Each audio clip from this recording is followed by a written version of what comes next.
अच्छा, अनुमा जी भी आ गई हैं हमारे साथ, तो मैं एक सवाल उनसे भी ले लेती हूँ। Anuma ji, thank you so much for joining. और आज हम एक मधु किश्वर के एक ट्वीट का जिक्र कर रहे हैं मैम, और उस ट्वीट में वो एक महक नाम के ट्विटर हैंडल को दिखा रही हैं। अब उसमें जो महक ने जो भी वीडियो पोस्ट किया है, that post is unavailable, but definitely it's a massage video जिसका जिक्र वो करती हुई नजर आ रही है, जिस पर मधु किश्वर ये लिख रही है कि ये तो छोटी सी झलक है, सदैव जवान रहना है तो मसाज यही खत्म नहीं हो जाती।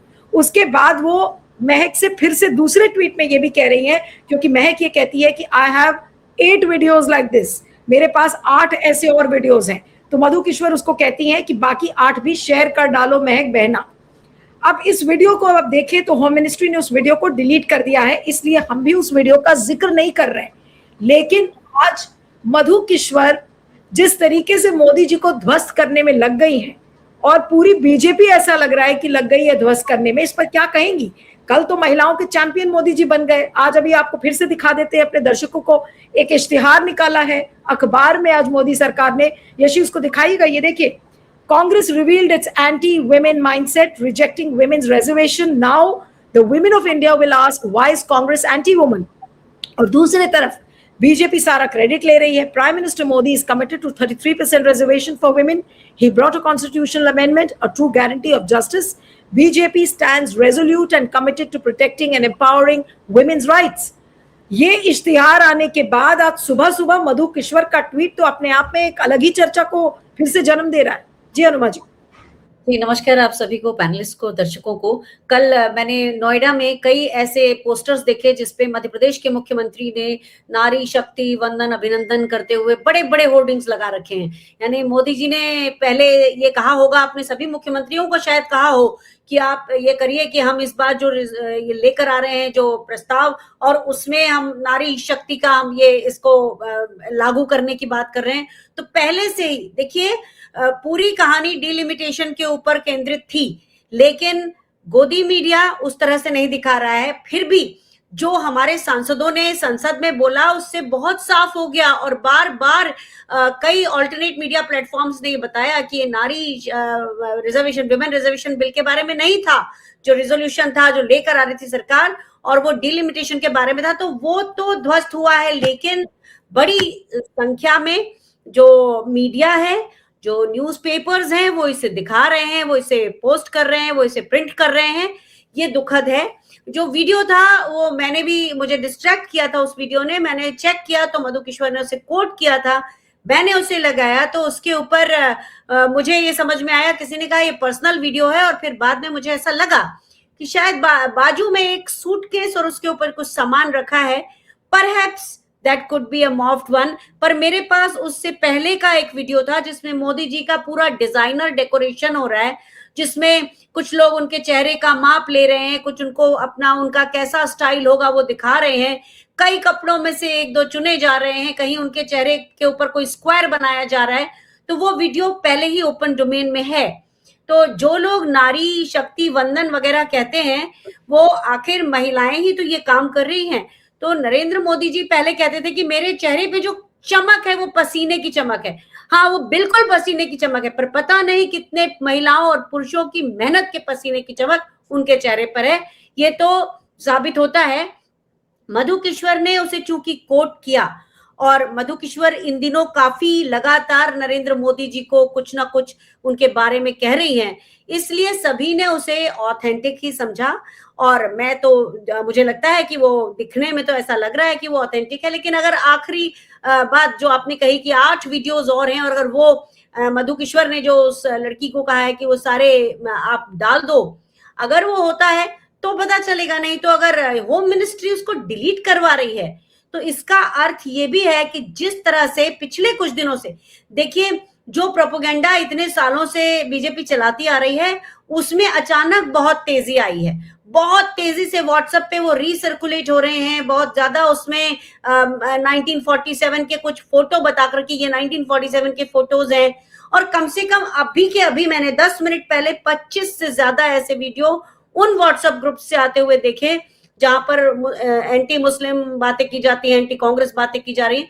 उन्हीं में फिर ये वाला जो आज आपने जो प्रिंट आउट बोला, उस तरह की चीजें भी भेज देंगे वो। लेकिन मुझे ऐसा लगता है कि अधिकांश पढ़े लिखे लोगों को, अधिकांश थोड़े बहुत समझदार लोगों को भी ये समझ में आया है कि this was not about the women reservation, this was about demeaning south in comparison to north. तो वो लोगों के समझ में आ गया है। लेकिन जहां तक उस वीडियो की बात है, मधु किश्वर ने उसे कोट नहीं किया होता तो शायद उस पर किसी का ध्यान नहीं जाता।